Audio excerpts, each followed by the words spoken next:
Assalamualaikum warahmatullahi wabarakatuh. Yang terhormat Bapak Muhammad Bahauddin Shum MPD selaku dosen pengampu mata kuliah Masail Fiqhiyah dan juga teman-teman yang kami sayangi. Kami dari kelompok 12. Saya Dewi Nur Azizah sebagai moderator dan juga pemateri. Kemudian rekan saya Asmaul Husna sebagai pemateri kedua. Langsung saja di sini kami akan membahas tentang muamalah yang berisikan pertama, hukum menimbun barang untuk dijual saat harga mahal. Yang kedua, hukum uang damai saat dirazia polisi. Yang ketiga, hukum menjadi PNS dengan suap. Nah, muamalah sendiri merupakan mengatur kehidupan manusia dalam hubungan dengan manusia, masyarakat dan alam berkenaan dengan kebendaan dan kejiwaan. Tujuan muamalah ini untuk mempelajari upaya manusia mencapai al-falah atau kesejahteraan dengan sumber daya yang ada melalui jalan pertukaran. Yang pertama yaitu menimbun barang untuk dijual saat harga mahal.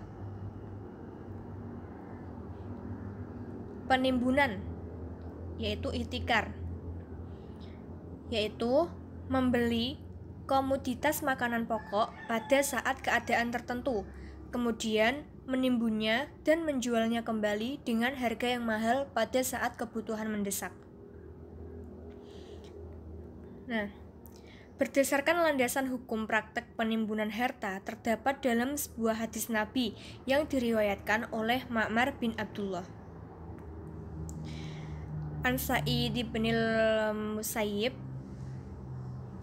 An Ma'mar bin Abdillah Rasulullah sallallahu alaihi wasallam qala la yahtakiru illa khati'u, yang artinya dari Sa'id ibnul Musayyib dari Ma'mar bin Abdillah dari Rasulullah sallallahu alaihi wasallam bersabda, tidaklah seorang menimbun kecuali dia berdosa.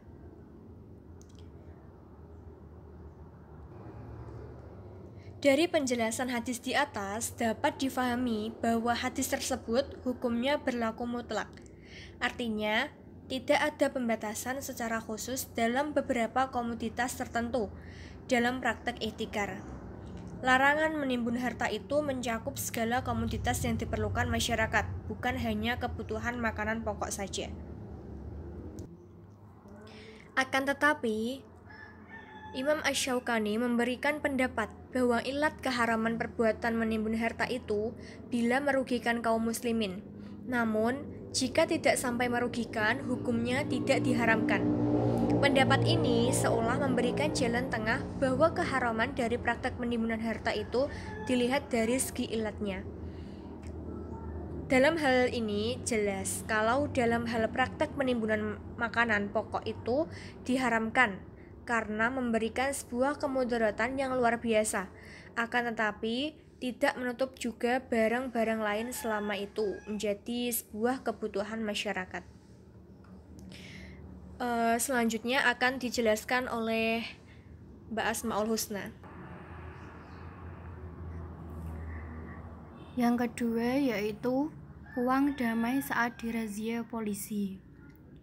Nah, tilang yaitu bukti denda pelanggaran lalu lintas yang dilakukan oleh polisi lalu lintas kepada pengguna kendaraan bermotor yang melanggar peraturan lalu lintas.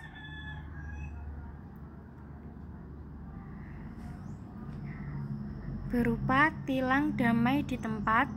Tilang damai di tempat merupakan sesuatu perbuatan yang melanggar hukum, karena yang kita ketahui tidak ada landasan hukum terhadap tilang damai di tempat. Dari prosedur di atas, dikatakan seseorang yang melakukan pelanggaran apabila dia menyadari kesalahan yang diperbuat, maka bukti slip tilang yang didapatkannya berwarna biru dan membayar denda pelanggaran melalui bank BRI terdekat dan mengambil dokumen di kantor polisi tempat kejadian.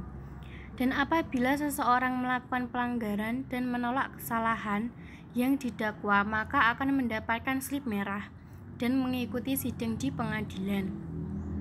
Dari prosedur di atas, sudah jelas kita lihat bahwa tidak ada landasan hukum terhadap seseorang yang ditilang.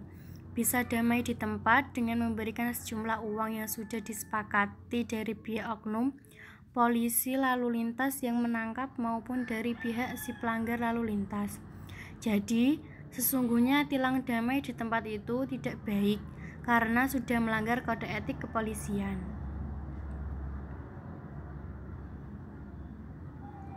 Menjadi PNS dengan suap. Penyuapan dalam bahasa Arab yaitu